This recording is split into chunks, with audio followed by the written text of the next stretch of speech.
মই এপিএসসিৰ ৱেবছাইটৰ পৰা কেইটামান ইমেজ কালেক্ট কৰিছো য'ত কৈছে যে কি ধৰণৰ আপোনাৰ ওএমআৰ ৰোল নম্বৰ বুকলেটৰ নাম্বাৰ আৰু সিৰিজৰ নাম্বাৰ কি ধৰণৰ ফিল আপ কৰিলে আপোনাৰ এনসাৰ স্ক্ৰিপ্টটো ৰিজেক্টৰ লাইনত পৰিব আৰু কি ধৰণৰ ফিল আপ কৰিলে আপোনাৰ এনসাৰ স্ক্ৰিপ্টটো ৰাইটৰ কেটাগৰীত পৰিব এইটো বুজাই দিছে ইয়াতে চাব incorrect roll number incorrect roll নম্বৰত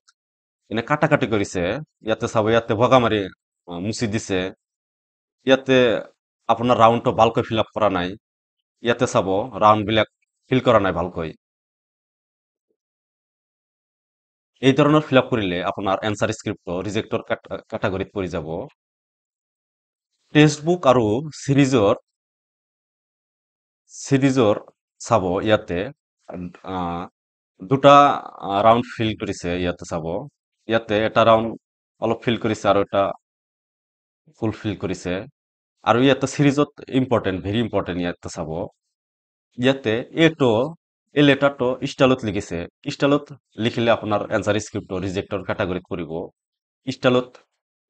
লিখা নাযাব কাৰেক্ট ৰোল নম্বৰ বুকলেট আৰু সিৰিজ কি ধৰণৰ ফিল আপ কৰিলে আপোনাৰ শুদ্ধ হ'ব ইয়াতে চাব সম্পূৰ্ণ ভালকৈ ফিল আপ মানে ৰাউণ্ডটো ফিল কৰিছে ইয়াতে চাব আৰু ইয়াতে সিৰিজৰ এইটো চাব ষ্টাইলত লিখা নাই এই ধৰণে যদি আপুনি ফিল কৰে তেনেহ'লে আপোনাৰ এনসাৰ স্ক্ৰিপ্টটো শুদ্ধ হ'ব